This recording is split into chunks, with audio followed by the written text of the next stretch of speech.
नमस्ते दोस्तों और आर्थ्रोपॉड्स की इंटरेस्टिंग दुनिया में आपका स्वागत है। ये अमेजिंग क्रीचर्स हमारे प्लैनेट के असली किंग हैं। किसी भी अदर ग्रुप के एनिमल्स से कहीं ज्यादा तादाद में छोटी छोटी चींटियों से लेकर बड़े बड़े लॉबस्टर्स तक आर्थ्रोपॉड्स दुनिया के हर कोने में पाए जाते हैं। आर्थ्रोपॉड नाम का मतलब है जॉइंटेड फुट, जो इनकी पहचान बताता है, लेकिन इन जानवरों में दिखने से कहीं ज्यादा कुछ है। तो आइए इनके एडेप्टेशंस, अलग अलग फॉर्म्स और लाइफ में इनके इंपॉर्टेंट रोल्स के बारे में जानते हैं। आर्थ्रोपॉड वर्ल्ड की वैरायटी और कमाल की दुनिया देखकर आप दंग रह जाएंगे। आखिर क्या चीज है जो एक आर्थ्रोपॉड को आर्थ्रोपॉड बनाती है? क्या आपने कभी सोचा है कि ये छोटे जीव इतने सफल क्यों हैं? दो शब्द, जॉइंटेड अपेंडेजेस और एक चिटिनस एक्सोस्केलेटन, ये दो विशेषताएं इन्हें अद्वितीय बनाती हैं। यही चीजें इनकी कामयाबी का राज हैं, जिनकी वजह से ये जमीन, समुद्र और हवा तीनों जगह छाए हुए हैं। हर जगह, हर परिस्थिति में ये जीव थ्राइव करते हैं। जरा सोचो कि अगर तुम्हें अपना स्केलेटन अपने शरीर के बाहर पहनना पड़े तो कैसा होगा? ये कितना अजीब और असामान्य लगेगा। आर्थ्रोपॉड्स के साथ यही होता है। उनका एक्सोस्केलेटन उनके शरीर के बाहर होता है। उनका एक्सोस्केलेटन, जो कठोर चिटिन का बना होता है, उन्हें प्रोटेक्शन और सपोर्ट देता है। ये एक मजबूत कवच की तरह काम करता है, लेकिन इसका एक नुकसान भी है। ये कठोर होने की वजह से हिलने डुलने के लिए उन्हें अपने उन इंजीनियस जॉइंटेड लेग्स की जरूरत होती है। ये लेग्स उन्हें मोबिलिटी और फ्लेक्सिबिलिटी प्रदान करते हैं। स्ट्रेंथ और फ्लेक्सिबिलिटी का ये कॉम्बिनेशन आर्थ्रोपॉड्स को एडेप्टेशंस की एक शानदार वैरायटी को इवॉल्व करने में मदद करता है, जिससे वे हर एनवायरनमेंट में सर्वाइव कर पाते हैं, जैसे नाजुक बटरफ्लाई विंग्स से लेकर क्रैब के मजबूत क्लॉज तक। हर प्रकार के आर्थ्रोपॉड ने अपनी यूनिक एडेप्टेशंस विकसित की हैं। आर्थ्रोपॉड्स अक्सर ऐसे दिखते हैं जैसे वो बिल्डिंग ब्लॉक्स से बने हों, और ऐसा है भी। इनके शरीर सेगमेंटेड होते हैं, यानी अलग अलग हिस्सों में बंटे हुए। एक ट्रेन के डिब्बों की लाइन के बारे में सोचो, जहां हर डिब्बे का एक स्पेसिफिक काम होता है। सबसे आगे हेड में ब्रेन, आंखें और माउथ पार्ट्स होते हैं। उसके पीछे थोरैक्स होता है, जहां आपको लेग्स मिलेंगे और कुछ मामलों में विंग्स भी। और आखिर में एब्डोमेन होता है, जिसमें डाइजेशन, एक्सक्रीशन और रिप्रोडक्शन के लिए इंपॉर्टेंट ऑर्गन्स होते हैं।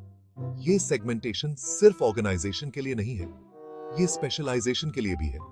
हर सेगमेंट इवॉल्व होकर अपने स्पेसिफिक टास्क्स और भी अच्छी तरह परफॉर्म कर सकता है।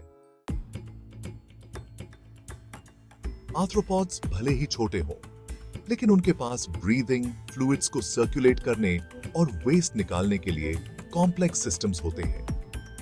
ये सिस्टम्स उन्हें हार्श एनवायरनमेंट्स में भी सर्वाइव करने में मदद करते हैं। चलो देखते हैं अंदर क्या चल रहा है। उनके अंदर की दुनिया बहुत ही फैसिनेटिंग है। ब्रीदिंग के लिए ज्यादातर जमीन पर रहने वाले आर्थ्रोपॉड्स ट्रेकियाई का इस्तेमाल करते हैं। ये छोटी छोटी ट्यूब्स होती हैं जो ऑक्सीजन को सीधे उनके टिश्यूज तक पहुंचाती हैं। ये ट्यूब्स पूरे शरीर में फैली होती हैं। पानी में रहने वाले आर्थ्रोपॉड्स अक्सर गिल्स से सांस लेते हैं और पानी से ऑक्सीजन लेते हैं। ये गिल्स बहुत एफिशिएंट होती हैं। उनका सर्कुलेटरी सिस्टम ओपन होता है, यानी उनका ब्लड, जिसे हीमोलिम्फ कहते हैं, सीधे उनके ऑर्गन्स में फ्लो होता है।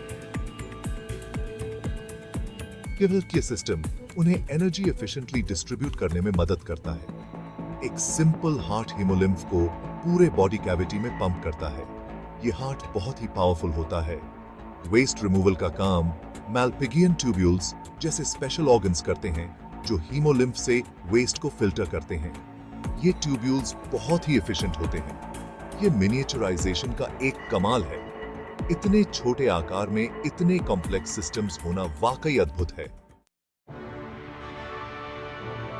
सेक्शन 5, 6 पैर और पंख, इंसेक्ट से परिचय। अब आर्थ्रोपॉड शो के स्टार्स से मिलते हैं, इंसेक्ट्स। इस मेगा डाइवर्स ग्रुप में 10 लाख से भी ज्यादा डिस्क्राइब्ड स्पीसीज हैं और अभी भी नई नई स्पीसीज खोजी जा रही हैं। इंसेक्ट्स की पहचान उनके 3 बॉडी सेगमेंट्स 6 पैर और कई मामलों में उनके विंग्स से होती है। उन्होंने स्कॉचिंग डेजर्ट से लेकर लश रेन फॉरेस्ट्स तक हर हैबिटेट में अपनी जगह बनाई है। आप कोई भी नीच के बारे में सोचो, कोई ना कोई इंसेक्ट वहां जरूर होगा। पॉलिनेटर्स जैसे बीज, डिकम्पोजर्स जैसे डंग बीटल्स और प्रेडेटर्स जैसे प्रेइंग मैंटिसेस। इंसेक्ट्स धरती पर जीवन के लिए बहुत जरूरी हैं। सेक्शन 6, 8 पैर और भी बहुत कुछ। अरैक्निड्स की खोज, स्पाइडर्स, स्कॉर्पियंस, माइट्स। अरे बाप रे, ये 8 पैरों वाले वंडर्स आर्थ्रोपॉड्स के एक और फैसिनेटिंग ग्रुप यानी अरैक्निड्स से बिलोंग करते हैं। इंसेक्ट्स के उल्टा अरैक्निड्स के 2 मुख्य बॉडी सेगमेंट्स होते हैं, एक सेफलोथोरैक्स सिर और थोरैक्स मिलाकर, और एक एब्डोमेन। उनके 8 पैर आमतौर पर सेफलोथोरैक्स से जुड़े होते हैं। ज्यादातर अरैक्निड्स प्रेडेटर्स होते हैं जो अपने प्रे को मारने के लिए वेनम का इस्तेमाल करते हैं। बाकी जैसे माइट्स बहुत छोटे होते हैं और डीकॉम्पोजिशन और न्यूट्रिएंट साइक्लिंग में इंपॉर्टेंट रोल्स निभाते हैं। सेक्शन 7, क्रस्टेशियंस, क्रैब्स से लेकर बार्नकल्स तक। अब क्रस्टेशियंस की दुनिया में डुबकी लगाने के लिए तैयार हो जाइए। ये एक ऐसा ग्रुप है जिसमें कुछ सबसे ज्यादा फेमिलियर और स्वादिष्ट आर्थ्रोपॉड्स शामिल हैं। क्रैब्स, लॉबस्टर्स, श्रिम्प और बार्नकल्स। ये सभी क्रीचर्स ज्यादातर एक्वाटिक होते हैं और गिल से सांस लेते हैं। उनके कठोर एक्सोस्केलेटन्स को अक्सर कैल्शियम कार्बोनेट से मजबूत बनाया जाता है, जिससे उन्हें एक्स्ट्रा प्रोटेक्शन मिलती है। क्रस्टेशियंस पानी के इकोसिस्टम्स में इंपॉर्टेंट रोल्स निभाते हैं, जैसे पानी को फिल्टर करना से लेकर बड़े एनिमल्स को खाना देना, और उनके culinary contributions को तो हम भूल ही नहीं सकते। सेक्शन 8, आर्थ्रोपॉड्स और आप। ये क्रीचर्स क्यों मैटर करते हैं? आर्थ्रोपॉड्स सिर्फ फैसिनेटिंग क्रीचर्स नहीं हैं, ये हमारे प्लैनेट और हमारी जिंदगी के लिए बहुत जरूरी हैं। जरा सोचो, अगर इंसेक्ट्स हमारे क्रॉप्स को पॉलिनेट न करें तो हमारे पास खाने के लिए बहुत कम चीजें होंगी। क्रस्टेशियंस लाखों लोगों के लिए खाने का एक इंपॉर्टेंट सोर्स हैं, और स्पाइडर्स जैसे आर्थ्रोपॉड्स ऐसे पेस्ट्स की पॉपुलेशन को कंट्रोल करने में मदद करते हैं जो हमें या हमारे क्रॉप्स को नुकसान पहुंचा सकते हैं। लेकिन आर्थ्रोपॉड्स को भी खतरों का सामना करना पड़ता है, जैसे हैबिटेट लॉस से लेकर क्लाइमेट चेंज तक। इन क्रीचर्स को समझना और उनकी रक्षा करना हमारे प्लैनेट की सेहत को बनाए रखने के लिए बहुत जरूरी है। सेक्शन 9, अपने एग्जाम्स में छा जाओ, नीट क्वेश्चंस और की टेकअवेज। अब देखते हैं कि ये नॉलेज आपके नीट एग्जाम में कैसे काम आएगा।